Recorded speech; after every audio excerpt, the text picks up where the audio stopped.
I'm here in Martin's Cove, Wyoming, which is where the Martin Handcart Company sheltered from the winter storms in 1856. We just crossed Rocky Ridge. The Willie Handcart Company crossed Rocky Ridge after they were rescued. I'm here at Rock Creek Hollow, and this is where a lot of pioneers came and crossed. I am in Wyoming. Why am I in Wyoming?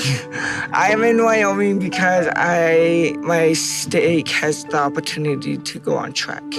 I wanted to experience what it's like, maybe just a little bit of what the pioneers went through, and I can remember them in a sacred way. You get to know what the pioneers kind of went through and how hard it was on them, and then you just have a greater appreciation for them.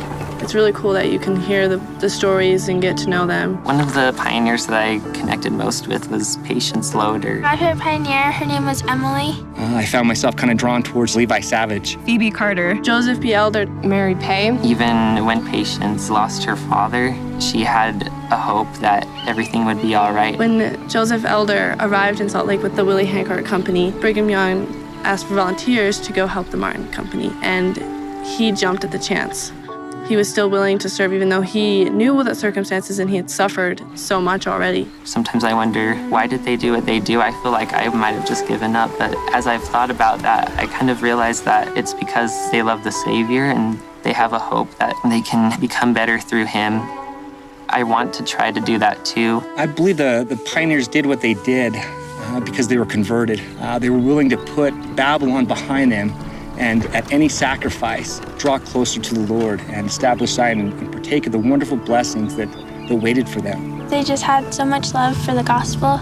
They were willing to sacrifice everything and leave it all because they knew that Heavenly Father would make a way for them to come through, and He did. That greater things would come from it. A temple was going to be there. That's why they went.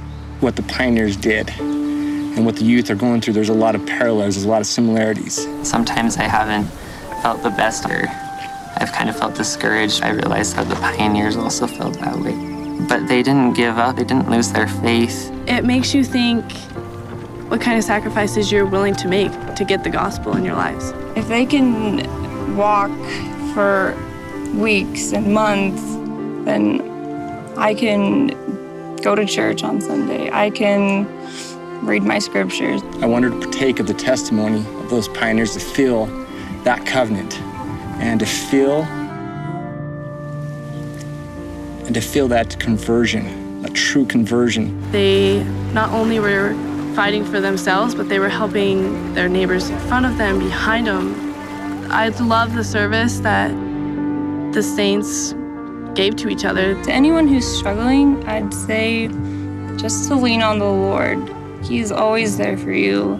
He loves us. We just need to reach out our hand to Him, and He will help us on our pioneer journey. I've been a pioneer in my life because I'm a recent convert, a little over a year. I just feel like it's a whole new life, and I mean, once we take that first step in our journey, miracles happen. A message that's really been hitting me is putting Christ first. If we just connect to really what the pioneers did, this whole thing was centered on Christ. It doesn't take a trek to Martin's Cove or to the places where they've been to understand sacrifice and to understand service and to have faith-building experiences that strengthen our testimonies.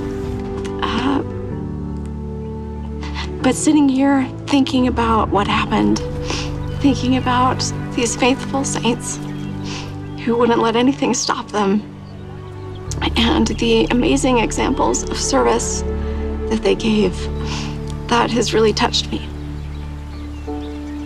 And I think it's something that I'll carry with me.